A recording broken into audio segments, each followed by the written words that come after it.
Film की शुरुआत होती है रोज कार्टर की मौत के 6 दिन बाद से। जोएल, जो एक पुलिस ऑफिसर है और रोज का एक्स बॉयफ्रेंड भी, वो कार में बैठा होता है और उसका मूड बहुत डार्क और उदास होता है। तभी एक लाल रंग की गाड़ी वहां आती है और एक आदमी उसमें से बाहर निकलता है। जोएल भी अपनी कार से बाहर आता है, मास्क पहनता है और गन निकालकर उस आदमी को घर के अंदर जाने के लिए मजबूर करता है। जब वो दोनों घर के अंदर जाते हैं तो उस आदमी का भाई जोएल पर गोली चलाने की कोशिश करता है। जोएल उसे रोकते हुए कहता है कि ऐसा मत कर, नहीं तो वो उसके भाई को मार देगा। जोएल उन्हें बताता है कि वो मर्डरर है जिन्होंने कुछ समय पहले न्यूयॉर्क में एक लड़के और उसकी माँ को मार डाला था। फिर जोएल एक चाकू निकालता है और उस आदमी को मार देता है ताकि वो श्राप कर्स उसके भाई पर ट्रांसफर हो जाए। लेकिन उसका भाई जोएल को शूट कर देता है और उसके हाथ में गोली लगती है। जोएल चाहता है कि ये कर्स अब उन क्रिमिनल भाइयों पर चला जाए जो अब मर चुके हैं। ये कर्स जोएल को तब मिला था जब उसने अपनी एक्स गर्लफ्रेंड रोज की मौत को अपनी आंखों से देखा था। तभी जोएल को एहसास होता है कि वहां कोई और भी है, एक लड़का लुइस फ्रागोली नाम का, जो एक ड्रग डीलर है। उसने इन दोनों मर्डर्स को देख लिया है। जोएल खुश हो जाता है क्योंकि अब उसे लगता है कि उसका कर्स लुइस पर ट्रांसफर हो गया है। वो खुद को फ्री महसूस करता है और घर से बाहर निकलने की कोशिश करता है। लेकिन तभी कुछ और क्रिमिनल्स को देखकर वह रुक जाता है। जब वह आखिरकार बाहर रोड पर पहुंचता है तो एक ट्रक उससे टक्कर मार देता है और उसका शरीर बहुत बुरी तरह कुचला जाता है। न्यूयॉर्क सिटी में एक पॉप स्टार स्काई राइली एक शो में नजर आती है, जो ड्रग एडिक्शन और एक कार एक्सीडेंट जिसमें उसका बॉयफ्रेंड पॉल हडसन मर गया था से जूझने के बाद वापस आई है। वह अपनी कमबैक टूर की अनाउंसमेंट करती है। इंटरव्यू के दौरान स्काई अपने पास्ट और ट्रॉमा के बारे में बात करती है। वो मानती है कि उसने कई गलतियां की हैं और उसे इस पर शर्म है। वो वादा करती है कि अब दोबारा वो ये गलतियां नहीं करेगी और अपने फैंस और अपने करीबियों से माफी मांगती है। स्काई के सभी फैंस उसके कमबैक से काफी एक्साइटेड है और जब वह बाहर आती है तो उसके चारों ओर भीड़ जमा हो जाती है। उसका असिस्टेंट जोशुआ, उसकी माँ और मैनेजर एलिजाबेथ सब कुछ संभाल रहे होते हैं। स्काई अपने परफॉर्मेंस की रिहर्सल के लिए जाती है जहां उसे पीठ में चोट लग जाती है। एलिजाबेथ और जोशुआ की सख्त निगरानी के बावजूद स्काई चुपके से बाहर निकल जाती है लुइस से विकोडेन पेन किलर खरीदने के लिए, ताकि उसे कुछ राहत मिले। जब स्काई लुइस के पास पहुंचती है तो उसे एक अलग लुइस मिलता है और उसे नहीं पता होता कि अब लुइस पर एक खतरनाक कर्स का असर है। लुइस कुछ ऐसा देखता है जो स्काई नहीं देख पाती और फिर अचानक डरावनी स्माइल देकर वो अपने चेहरे पर बारबेल प्लेट मार लेता है और मर जाता है। लुइस की मौत के साथ ही वह कर्स अब स्काई पर ट्रांसफर हो जाता है। इस डरावने सीन को देखने के बाद स्काई को कुछ देर होश नहीं रहता। वह पुलिस को कॉल करने के बारे में सोचती है, लेकिन फिर लुइस के अपार्टमेंट में पड़े ड्रग्स देखकर रुक जाती है। उसे लगता है कि अगर पुलिस को बुलाया तो उसकी मुश्किलें और बढ़ जाएंगी, क्योंकि वो एक फेमस सेलिब्रिटी है। डर के मारे वो वहां से भाग जाती है। उस दिन के बाद से स्काई के साथ अजीब घटनाएं होने लगती हैं। उसे एक डरावना सपना आता है जिसमें लुइस का कुचला हुआ चेहरा दिखता है और वह अचानक नींद से जाग जाती है। स्काई अपनी टूर की तैयारी शुरू करती है, लेकिन सबको उसकी बदली हुई और अजीब हरकतें महसूस होने लगती हैं।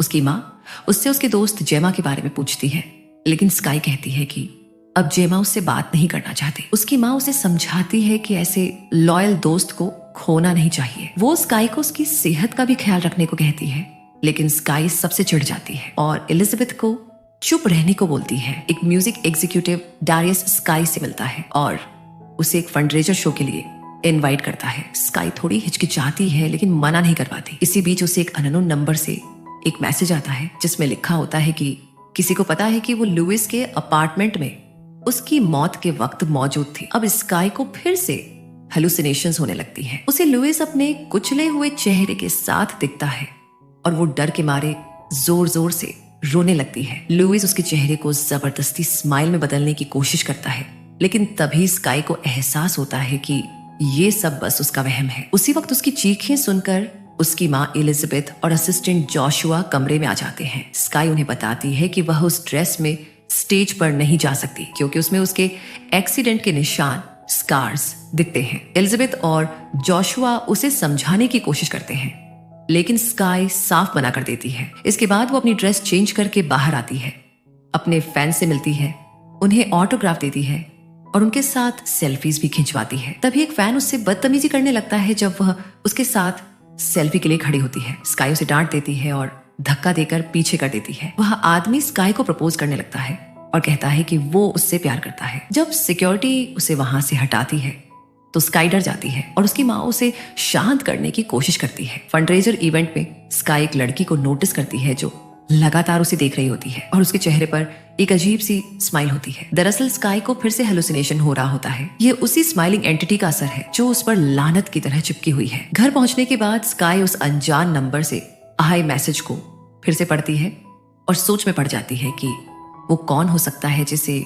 लुइस की मौत के वक्त उसके वहां होने की जानकारी है। वो खुद को एक डिलेमा में पाती है। स्काई फिर जेमा को कॉल करती है लेकिन वो उठाती नहीं, तो स्काई उसे एक वॉइसमेल छोड़ती है। वो माफी मांगती है और कहती है कि उसे उसकी बहुत याद आती है। थोड़ी देर में जेमा का कॉल बैक आता है और वो कहती है कि स्काई का मैसेज देखकर उसे हैरानी हुई। स्काई उसे बताती है कि वो बहुत परेशान है और उससे बात करना चाहती है। भले ही स्काई पहले हिचकिचा रही थी लेकिन अब वो मानती है कि उसकी जिंदगी में कोई ऐसा नहीं है जिससे वो अपने डर और परेशानियां शेयर कर सके। वो जेमा से मिलने को कहती है और जेमा मान जाती है। स्काई खुद को शांत करने के लिए पानी पीती है, फिर अपना डायरी पढ़ती है, पियानो बजाती है और एक गाना गाती है। वो पूरी तरह से अपने गाने में खोई हुई होती है। तभी कांच के टूटने की आवाज उसे डरा देती है। वो घबरा जाती है क्योंकि कमरे में उसके अलावा कोई नहीं होता। कमरे में एक अजीब सी चुप्पी होती है। स्काई डरते डरते उस दिशा में जाती है जहां से आवाज आई थी और पूछती है कौन है वहां, लेकिन जवाब में बस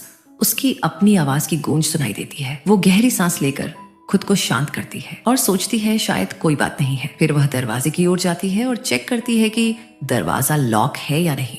तभी उसे कोई दिखाई देता है और वो डर के मारे दौड़ती है और जैसे ही दरवाजा खोलती है सामने से जेमा अंदर आ रही होती है। स्काई उसे चुप रहने को कहती है और कुछ उठाती है। जेमा भी अंदाजा लगाकर एक फूलदान उठा लेती है। दोनों सोचते हैं कि कमरे में कोई और है तो पूरा रूम चेक करते हैं लेकिन वहां कोई नहीं होता। स्काई समझ जाती है कि ये फिर से उसकी हेलुसिनेशन थी और खुद से पूछती है ये क्या हो रहा है। जेमा हैरान होकर कहती है कि उसे समझ नहीं आ रहा कि स्काई इतनी अजीब तरह से क्यों बिहेव कर रही है। उसे ये तक याद नहीं कि 1 घंटे पहले उसने ही जेमा को कॉल किया था। जेमा जब पूछती है कि वो कैसी है तो स्काई बताती है कि उसे पिछली रात बहुत भयानक सपना आया था और वो ठीक से सो नहीं पाई। वो जेमा का माथा चूमती है और कहती है I love you so much. जेमा घबराकर पूछती है कि ये सब क्या चल रहा है और स्काई ऐसे अजीब क्यों बर्ताव कर रही है। स्काई रोने लगती है और कहती है कि उसे नहीं पता कि उसके साथ क्या हो रहा है, शायद वो पागल हो रही है। जब जेमा पूछती है तो स्काई बताती है कि उसने अपनी आंखों से लुइस को मरते देखा था। जेमा शॉक रह जाती है और यकीन नहीं कर पाती। स्काई उसे पूरी कहानी बताती है, कैसे वह चुपके से लुइस के अपार्टमेंट गई थी वाइकोडेन खरीदने। वो कहती है कि उसने सालों से ड्रग्स को हाथ तक नहीं लगाया लेकिन अब उसके पास कोई और ऑप्शन नहीं बचा। स्काई जेमा से पूछती है कि क्या उसे पुलिस को सब कुछ बता देना चाहिए, लेकिन जेमा मना कर देती है और कहती है कि ये स्काई की गलती नहीं है और अगर उसका नाम किसी ड्रग डीलर की मौत से जुड़ गया तो उसकी पूरी लाइफ बर्बाद हो जाएगी। स्काई रोने लगती है और कहती है कि उसे हर जगह लुइस का चेहरा दिखाई देता है। जेमा उसे सलाह देती है कि वो उसके साथ रह ले और स्काई मान जाती है। रात को स्काई एक सपना देखती है, वही एक्सीडेंट जिसमें वो और पॉल थे। वो खुद को बुरी तरह जख्मी देखती है और पॉल का डेड बॉडी टुकड़ों में बिखरा हुआ होता है। हर तरफ खून और बॉडी पार्ट्स होते हैं। वो चौंक कर उठती है और जोर जोर से सांसें लेने लगती है। जेमा उठती है और पूछती है कि क्या वो ठीक है। स्काई कहती है कि उसे लग रहा है जैसे वो किसी जेल में कैद हो और जो कुछ भी उसके दिमाग में चल रहा है उससे उसका ब्रेन डैमेज हो जाएगा। उसे शांति चाहिए लेकिन समझ नहीं आ रहा कि वो कहां से और कैसे मिलेगी। तभी उसे जेमा की आवाज सुनाई देती है, तू ये सब इसलिए झेल रही है क्योंकि तू एक बुरी लड़की है। स्काई शॉक्ड हो जाती है और पूछती है कि उसने क्या कहा। बेड पर लेटी जेमा अपनी आंखें खोलती है और उसके चेहरे पर वही डरावनी स्माइल होती है जो लुइस के चेहरे पर उसकी मौत से पहले थी। यानी अब जेमा भी स्माइलिंग एंटिटी के कंट्रोल में आ चुकी है। अचानक जेमा की आंखों और मुंह से तेज चमकती रोशनी निकलती है जिसे देख स्काई डर कर बेड से नीचे गिर जाती है। जब वो उठती है तो जेमा बेड पर नहीं होती। स्काई घबराकर समझने की कोशिश करती है कि ये सब क्या हो रहा है। तभी जेमा किचन से बाहर आती है और पूछती है क्या हुआ। स्काई फिर टाइम चेक करती है और चिल्लाती है कि वो लेट हो गई है। वो जल्दी में शो पर पहुंचती है और लेट होने के लिए माफी मांगती है। कुछ रिहर्सल्स करती है और फिर स्टेज पर परफॉर्मेंस के लिए पूरी तैयारी के साथ जाती है। जैसे ही उसका परफॉर्मेंस शुरू होता है ऑडियंस चीयर करती है। सब कुछ ठीक चल रहा होता है जब स्काई को ऑडियंस में पॉल बैठा दिखाई देता है। वो स्टेज पर स्लिप कर जाती है। उसे लगता है कि उसकी टांग घायल हो गई है और वो रोने लगती है, लेकिन ये सब बस उसकी हेलुसिनेशन होती है। जब उसे सच्चाई समझ आती है तो वो गुस्से में अपने को परफॉर्मर्स पर चिल्लाती है और कहती है कि उनमें से किसी ने उसे गिरा दिया। वो स्टेज छोड़कर चली जाती है। रूम की तरफ जाते हुए वो देखती है कि जोशुआ उसके कमरे से बाहर आ रहा है। जब वो अंदर जाती है तो रूम पूरी तरह बिखरा हुआ होता है। उसी वक्त एलिजाबेथ भी अंदर आती है। स्काई को गुस्सा आ जाता है और वो सोचती है कि ये सब जोशुआ ने किया है। एलिजाबेथ कहती है कि जोशुआ तो पूरे वक्त उसके साथ था।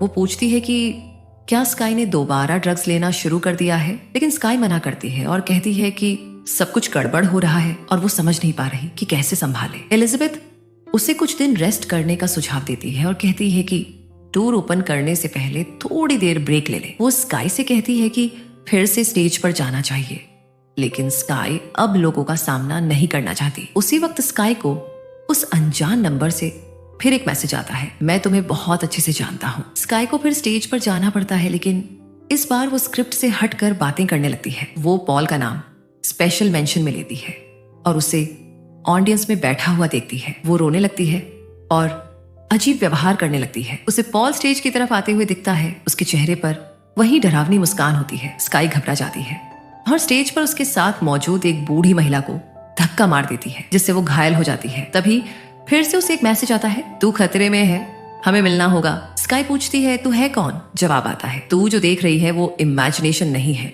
सब कुछ रियल है। साथ ही उसे लुइस की एक वीडियो भेजी जाती है जो उसने अपनी मौत के 4 घंटे पहले रिकॉर्ड की थी। स्काई तुरंत तैयार हो जाती है और कहती है कि वो उस इंसान से किसी पब्लिक प्लेस पर मिलना चाहती है। वो रात को एक बार पहुंचती है जहां एक मिडिल एज आदमी उसका इंतजार कर रहा होता है। वो बताता है कि वो लुइस पर नजर रखे हुए था और उसका नंबर लुइस के फोन से लिया। स्काई पूछती है कि वो लुइस पर नजर क्यों रख रहा था। आदमी बताता है कि एक सुपरनैचुरल एंटिटी ने लुइस को कंट्रोल किया था और धीरे धीरे उसे मार डाला। स्काई पहले यकीन नहीं करती, लेकिन तब चुप हो जाती है जब वो आदमी उसे बताता है कि जो भी इस एंटिटी के असर में होता है उसे लोगों के चेहरे पर अजीब स्माइल दिखने लगती है। उसे पता होता है कि स्काई भी यही सब देख रही है। इस बीच स्काई की माँ उसे कॉल करती है, लेकिन वो नहीं उठाती। स्काई उस आदमी से कहती है कि उसे समझ नहीं आ रहा कि उसके साथ क्या हो रहा है। आदमी बताता है कि स्माइलिंग एंटिटी एक तरह का पैरासाइट है जो इंसान के दिमाग में घुसकर उसे पागल बना देता है। सिर्फ 1 हफ्ते में वो उसकी नेगेटिविटी से फीड करता है और फिर खुद को अगले इंसान में ट्रांसफर करता है जो उस मर्डर को विटनेस करता है। स्काई पूछती है, तुम्हें ये सब कैसे पता चला? आदमी बताता है कि उसका भाई भी इसी एंटिटी का शिकार हुआ था और तभी से वो इसके पीछे रिसर्च कर रहा है। स्काई पूछती है कि उसने पुलिस को क्यों नहीं बताया? आदमी कहता है कि इसका कोई फायदा नहीं, क्योंकि ये सब एक सुपरनैचुरल फोर्स से हो रहा है। आदमी स्काई से कहता है कि वो उसकी मदद करे इसे रोकने में। स्काई वहां से निकलने की कोशिश करती है, लेकिन मॉरिस उसे रोकता है और कहता है कि उसके पास अब ज्यादा टाइम नहीं है और ये स्माइलिंग एंटिटी कभी भी उसे कंट्रोल कर सकती है और मार सकती है। स्काई अपने रूम में जाती है और गुस्से में सारा सामान तोड़ डालती है। वो मेंटल ट्रॉमा से तंग आकर फिर से ड्रग्स लेती है। तभी उसे बहुत सारे लोग दिखने लगते हैं जिनके चेहरे पर वही डरावनी स्माइल होती है। वो एकदम से ब्रेक डाउन हो जाती है और बेहोश होकर गिर जाती है। इस वक्त उसे एक्सीडेंट वाला सपना फिर से आता है, लेकिन इस बार रियल सच सामने आता है कि उसने जानबूझकर कार क्रैश किया था, क्योंकि पॉल ने उसे पागल और साइको कहा था। होश में आने पर स्काई खुद को एक हेल्थ सेंटर में पाती है। उसकी माँ उसे बताती है कि वो बेहोश मिली थी और थोड़ा घायल है। स्काई कहती है कि अब वो कंसर्ट में परफॉर्म नहीं कर सकती और वहां से जाना चाहती है, लेकिन एलिजाबेथ वो उसे मना कर देती है। स्काई गुस्से में कहती है कि एलिजाबेथ ने उसे बस एक पैसा कमाने वाली मशीन बना दिया है। एलिजाबेथ ये सुनकर नाराज हो जाती है और कहती है कि स्काई एक बदतमीज और जिद्दी लड़की बन गई है जिसने सबकी जिंदगी बर्बाद कर दी है, लेकिन एक माँ होने के नाते वो स्काई के लिए हमेशा खड़ी रही, सैक्रिफाइस करती रही और अब स्काई उसकी बात तक नहीं मान रही। स्काई रोने लगती है, लेकिन तभी एलिजाबेथ अजीब तरह से मुस्कुराने लगती है। वह शीशा तोड़ती है और उसके टूटे हुए टुकड़े से खुद को चाकू की तरह मारने लगती है। स्काई डर के मारे रूम से भाग जाती है और थोड़ी देर बाद देखती है कि उसी के हाथ में वो शीशे का टुकड़ा है जो उसकी माँ इस्तेमाल कर रही थी। वो सदमे में खुद को थप्पड़ मारने लगती है। स्काई को अचानक दरवाजे पर दस्तक सुनाई देती है और बाहर से जोशुआ की आवाज आती है। वो जवाब देती है, थोड़ी देर बाद आना, और वहां से पिस्टल दिखाकर सबको धमकाते हुए भाग जाती है। रास्ते में उसकी मुलाकात जेमा से होती है, जो पूछती है कि हुआ क्या है। स्काई कार लेती है और जेमा को लेकर वहां से भाग जाती है। रास्ते में स्काई मॉरिस को कॉल करती है और हेल्प मांगती है। मॉरिस उसे एक लोकेशन भेजता है और स्काई वहां जाने के लिए कार मोड़ देती है। तभी वो जेमा से कहती है कि उसे उससे दूर रहना चाहिए, वरना उसकी जिंदगी भी बर्बाद हो जाएगी, जैसे बाकी सबकी हुई है। जेमा मना करती है, मैं तुझे अकेला कभी नहीं छोड़ूंगी, चाहे मेरी जान ही क्यों ना चली जाए। स्काई उसे सच्चाई बताने ही वाली होती है कि तभी उसका फोन बजता है। स्क्रीन पर जेमा का नाम देख वो दंग रह जाती है। वो सामने कार चला रही जेमा की तरफ देखती है और दूसरी तरफ फोन उठाती है। फोन पर असली जेमा है और वो पूछ रही है, तूने मुझे 1 साल बाद मैसेज क्यों किया? स्काई पूछती है, क्या तू रात मेरे साथ थी? जेमा जवाब देती है कि वो उसे 1 साल से नहीं मिली। सच सामने आता है, स्काई के साथ जो थी वो असली जेमा नहीं थी, बल्कि स्माइलिंग एंटिटी था, जिसने जेमा का रूप ले लिया था। स्काई उस एंटिटी से कहती है, तू मुझे कंट्रोल नहीं कर सकती, मैं ही बॉस हूं। फिर वो आंखें बंद करती है और जब खोलती है तो खुद को अकेले कार चला रही पाती है। जेमा गायब है। स्काई मॉरिस की बताई जगह पर पहुंचती है। वो मॉरिस से कहती है, अगर तेरा एक्सपेरिमेंट फेल हुआ तो मुझे मार देना। मॉरिस ने सब तैयारी कर रखी होती है। वो स्काई को एक पिज्जा हट के पुराने फ्रिज में ले जाता है ताकि उसका बॉडी टेम्परेचर लो हो जाए और एंटिटी उसे पूरी तरह से डैमेज ना कर सके। मॉरिस थोड़ी देर के लिए बाहर चला जाता है और तभी एंटिटी प्रकट होता है, इस बार स्काई के एक्सीडेंट के बाद वाले रूप में। स्काई उसे रोकने के लिए जोर लगाती है और खुद को एक इंजेक्शन देती है जिससे उसका दिल कुछ देर के लिए रुक जाए, लेकिन एंटिटी कहता है, ये सब इल्यूजन है, तू मुझे कभी कंट्रोल नहीं कर सकती। कुछ समय बाद स्काई खुद को स्टेज पर परफॉर्म करने के लिए तैयार पाती है। उसकी माँ एलिजाबेथ इस स्टेज के पास जिंदा खड़ी होती है, जिससे स्काई को समझ आता है कि पिछली सारी घटनाएं उसकी हेलुसिनेशन थी, लेकिन अब बहुत देर हो चुकी है। स्माइलिंग एंटिटी अब स्काई के रूप में प्रकट होता है और अपने पेट को फाड़ता है, जिससे उसका असल रूप बाहर आता है। वो एक भयानक चमड़ी विहीन दैत्य, स्किनलेस ह्यूमनॉइड होता है, जिसके अंदर कई मुस्कुराते हुए मुंह एक दूसरे के अंदर बसे होते हैं। स्काई डर के मारे चीखने लगती है और ट्रांस में चली जाती है। एंटिटी फिर स्काई के मुंह को फाड़ देता है और उसके अंदर घुस जाता है। ऑडियंस को लगता है कि स्काई चौक हो रही है या बेहोश हो रही है। पजेस्ड स्काई उठती है और डरावनी मुस्कान के साथ माइक उठाकर अपनी आंख में घुसेड़ देती है, जिससे वो स्टेज पर ही मर जाती है। सैकड़ों दर्शकों के सामने उसका ये हॉरिफाइंग सुइसाइड देखकर सब स्तब्ध रह जाते हैं और इस तरह स्माइलिंग कर्स स्काई राइली के पूरे फैन बेस तक फैलने लगता है। इसके बाद उसने पूरी वीडियो तो देख ली, पर ना ही लाइक किया और ना ही सब्सक्राइब। लगता भूल गया। ऐसा पाप मत करो यार, सब्सक्राइब कर दो ना यार, और घंटी भी दबा दो जिसने पहले से कर दिया। तुम्हारा दिल से बहुत बहुत शुक्रिया, तुम मेरे प्यारे दोस्त हो। शुक्रिया।